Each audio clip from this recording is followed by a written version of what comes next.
Well, hi, everyone, and welcome to the podcast. I'm Marcy Markusa, and as always on the podcast, we try to get behind stories and deeper into issues that are affecting our lives in Manitoba. And in this case, today on the show, we're going to look at something that might be affecting your kids' lives. You are meant to cherish your first love, but a researcher says at least 33% of Canadian teenagers have experienced abuse and violence while dating, sometimes even on those very first dates. According to Statistics Canada, Manitoba has one of the highest rates of teen dating violence. So today we're going to discuss why is that happening and what's behind those stats.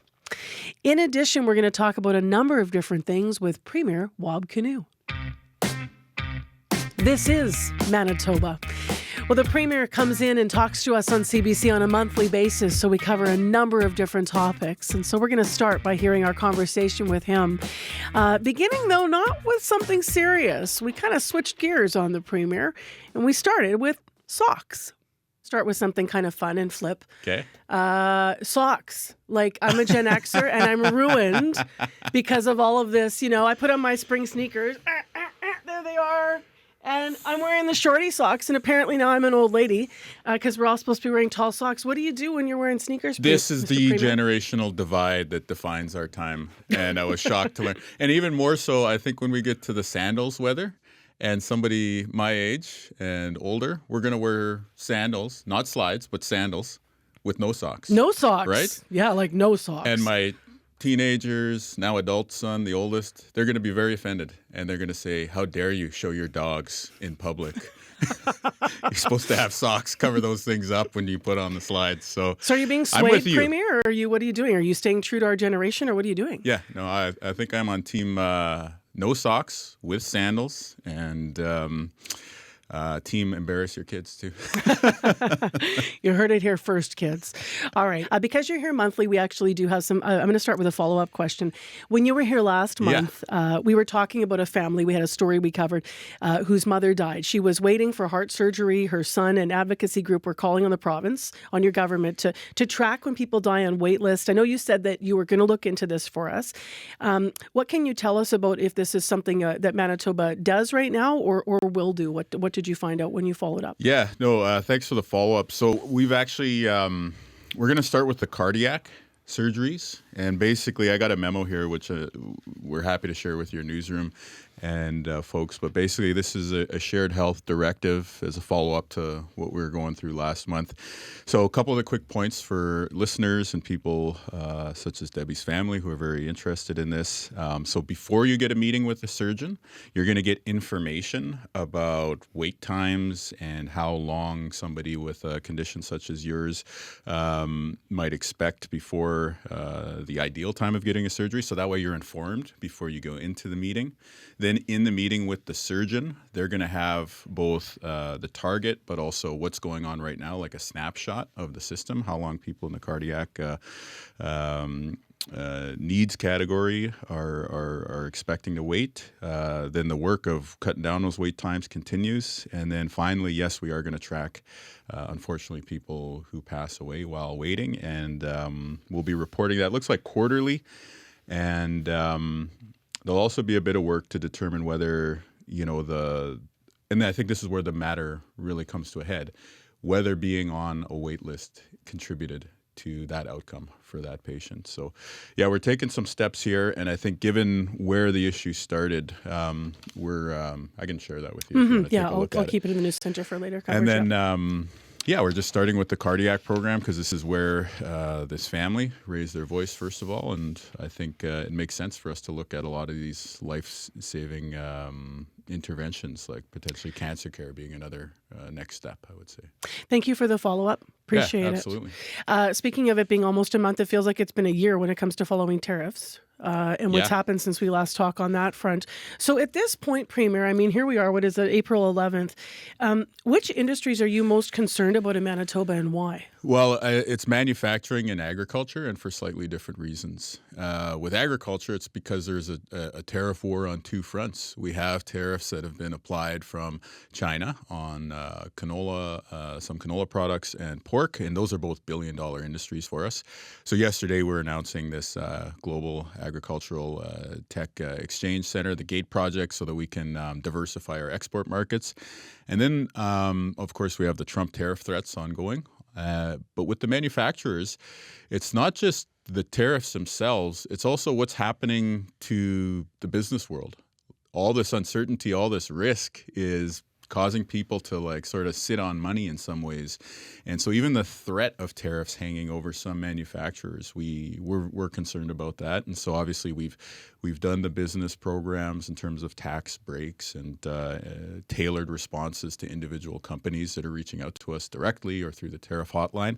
So there's a lot of impacts out there. And in other areas, for instance, some manufacturers, though, are telling us the buy Canadian thing is making a real difference. And so when you do make that choice as a business owner to source locally or as a consumer to shop locally, that is moving the needle for a lot of our Manitoba companies too. When Liberal leader Mark Carney was in Winnipeg, he said that Winnipeg's NFI group or New Flyer, quote, may be exempt from Canadian counter tariffs on U.S. materials to allow the bus manufacturer to remain competitive on both sides of the border, as you know. What can you tell us this morning? Are they exempt? Yeah, they should be. And we've been working with a lot of our big Manitoba businesses, smaller Manitoba businesses, to go through what's called the remissions process. That's just to make sure they're exempt from the counter tariffs. The point of the counter tariffs, and that's the feds putting those on, the point of the counter tariffs is to hurt American businesses and consumers so that they complain to Donald Trump and get him to change his mind. They shouldn't be causing pain on this side of the border as much as we can avoid it. So anytime a business like that or in the aerospace sector, I think one of the most recent examples has to do with a fire truck manufacturer here in Manitoba. We're working with those companies to make sure that they get a carve-out because we want to support jobs here. We want our economy to be supported while still causing pain south of the border so that people start to wake up to the error of Donald Trump's strategy. So just before we leave this issue, I just want to ask you about the counter tariffs on China because obviously ag hurts here because of their response to that. And that was the last year they went in place. Do you think Canada should back off of that? The challenge that we have in ag is that this is on two fronts. So anything we do on China, so China's tariffs are retaliation against us putting, as Canadians, onto EVs. So you might say, let's just remove the tariff on EVs and get back to trading with China in terms of pork and canola. However, the bigger market there for pork and canola is the United States of America. So what would it do if we adjust the tariffs we have on Chinese EVs to our relationship with the U.S.? Is that going to antagonize the Trump administration and escalate the situation there? So it's like a complicated three-dimensional game of chess. What do we do? I think the first step has to be engagement. And so you've heard the leading candidates for prime minister saying like the day after the election, 2 days after the election, whatever it is, they're going to be in D.C. working with the Trump folks. They need to be engaging with the PRC, with China as well, too. And we have to figure out in our best interest as a country, protecting our jobs, protecting our values. What's the step on the American side? What's the step on the relationship with China that's going to be able to protect your job? To another topic that I've raised earlier this morning on the program. So as you well know, this week marked 5 years since Eisha Hudson was fatally shot by Winnipeg police. She was 16. Just for listener context here, Hudson was shot and killed following a pursuit in which police say she drove a stolen vehicle involved in a liquor store robbery. Can you help us with the expected timeline for the inquest into her death? Because it's been 5 years and people are concerned. When are we going to hear? When are we going to know? Yeah. So I was getting an update on this yesterday, given your media interest. I think folks should expect this inquest to get going in earnest early in 2026, so going into next year. I think the reason for that timeline is this is much more complicated than a typical inquest, if we could say that. So again, inquests are always very serious matters, so I don't want to downplay that. Like an inquest that might happen for another Manitoban or their family. But in this case, you have a bunch of people who are going to be participating, the Winnipeg Police Service and, many other folks. The Children's Advocate has been speaking out about this. So lots of moving parts. Lots of moving parts. the amount of participants means that it's probably not going to be able to be held in the courts. So they're looking at other venues. There's a bunch of other legal considerations that need to be prepared for. May I interject? Because I'm wondering, this sounds so familiar. We're still waiting. It's been 6 years and the community is still waiting about Machwar Madut and the inquest there.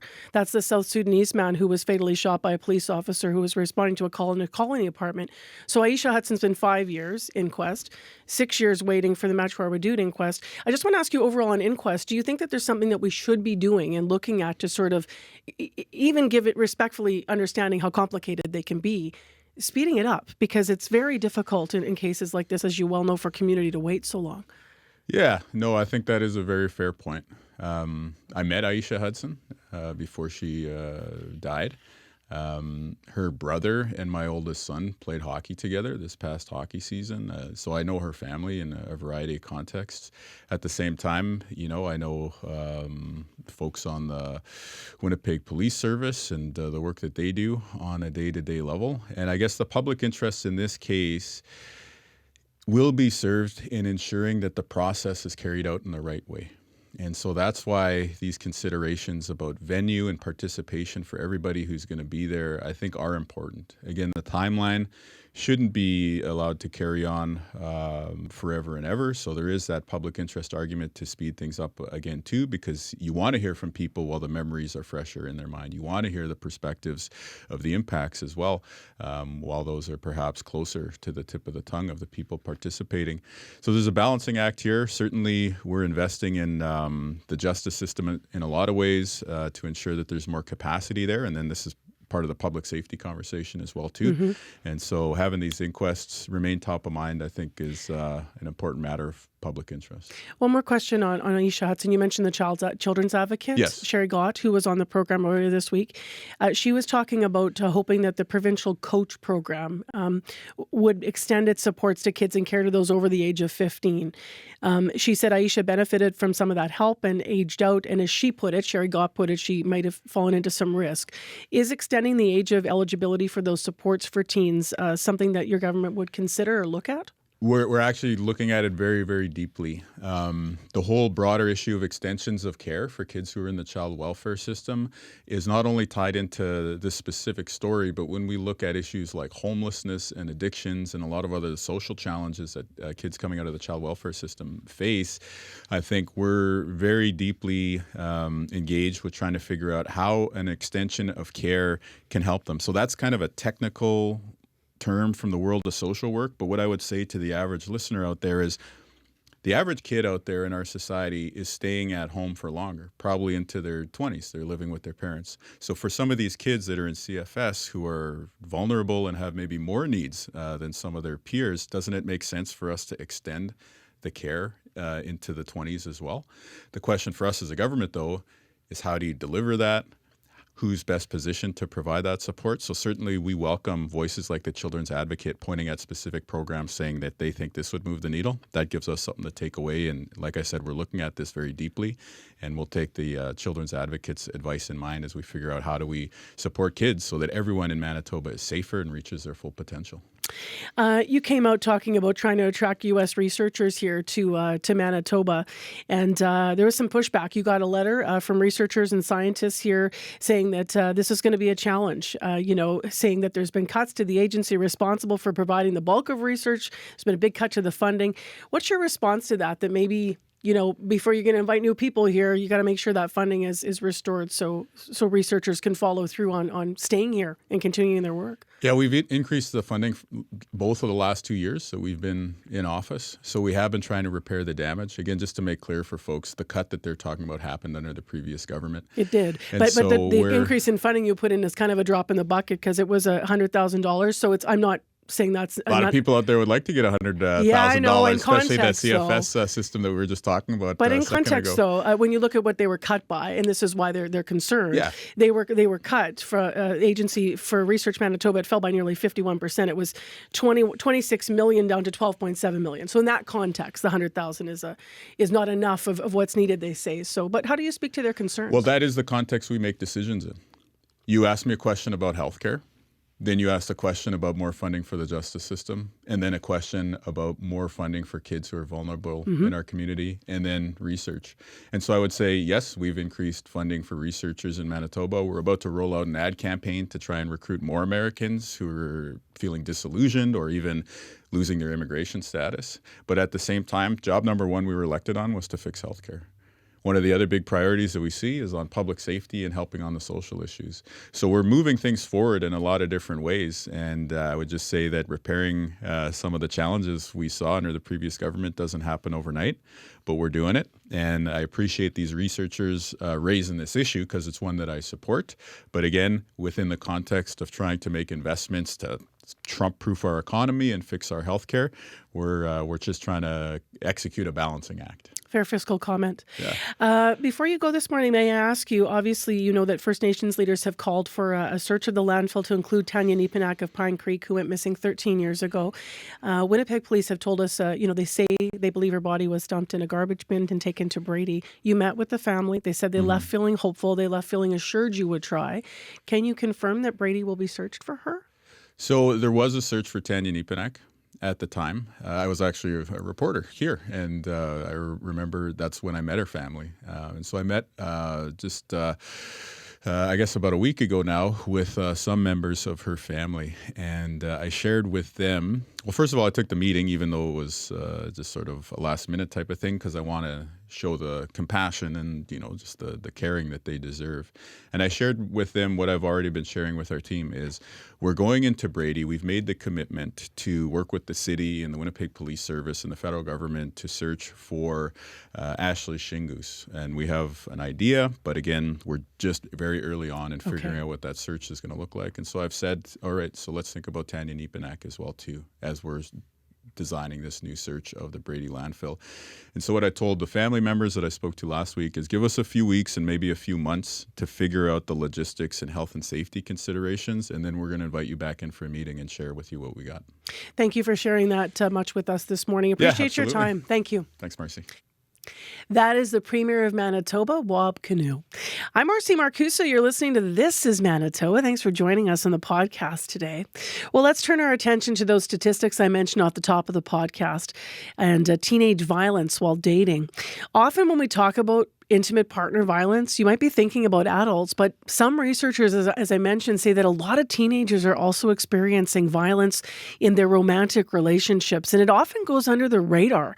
So Calgary-based psychologist Dr. Deinera Exner-Cortens specializes in violence prevention and healthy relationships in young people. In 2021, she co-authored a study that looked at teen dating and violence across the country. She found that at least 1 in 3 Canadian teens said they've experienced abuse or violence while they're dating. She also says in provinces with high rates of domestic violence, like here in Manitoba, that stat is exasperated. Here's my conversation with her. Thanks for having me. Thank you for being here.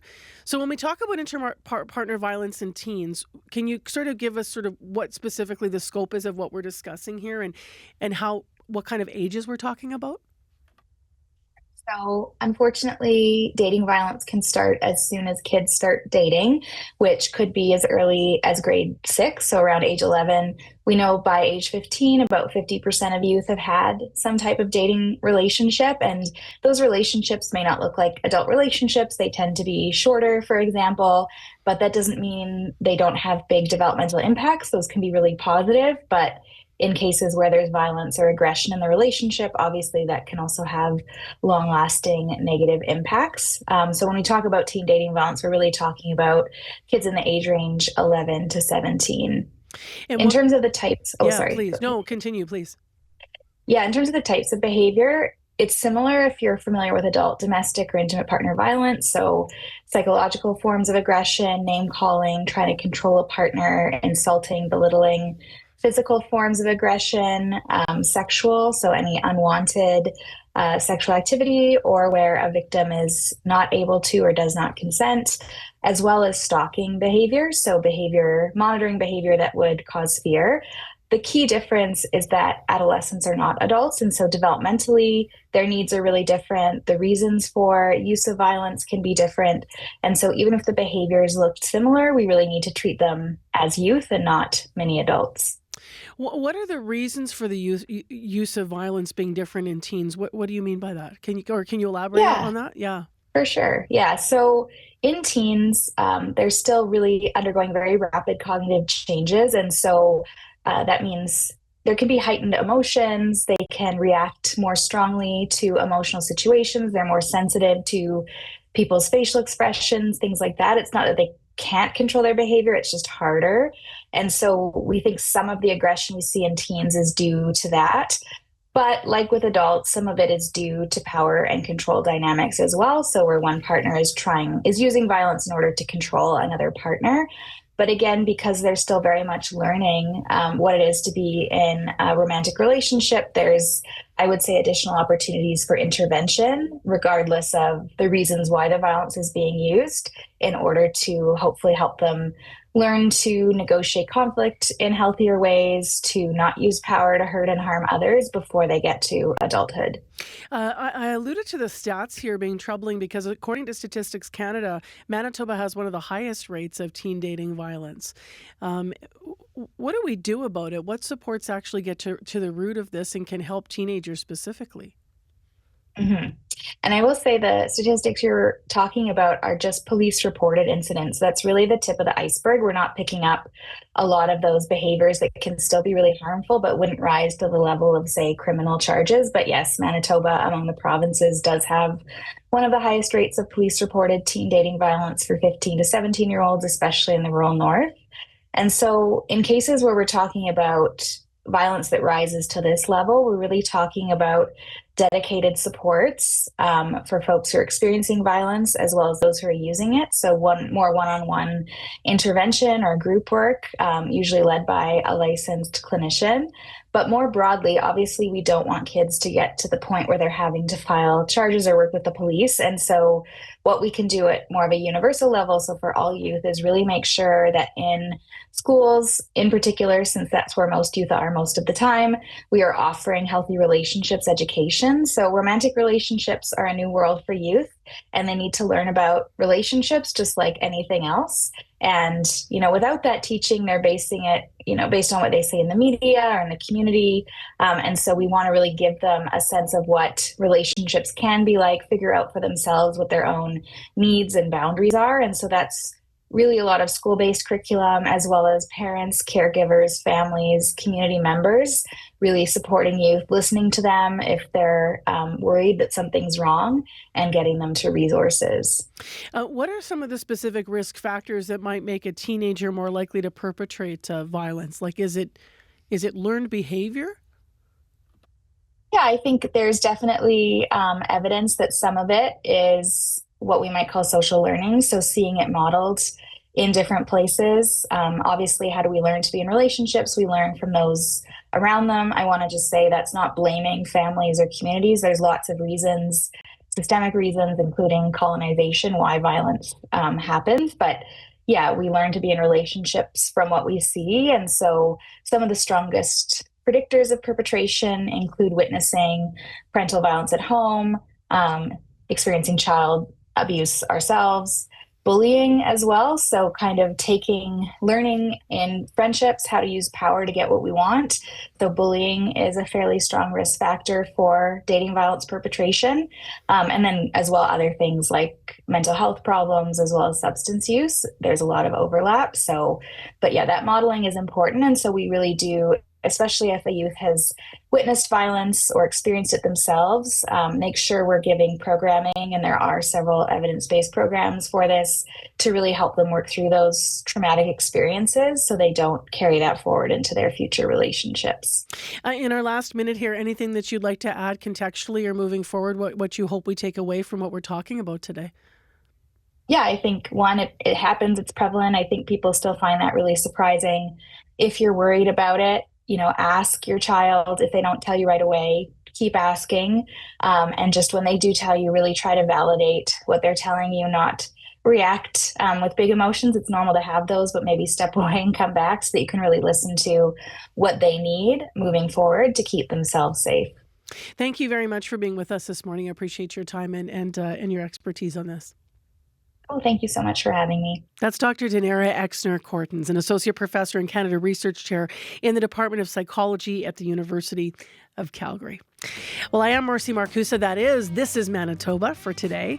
If you are regularly listening or if you're new, thank you for tuning into the podcast. And don't forget to like, subscribe, and share.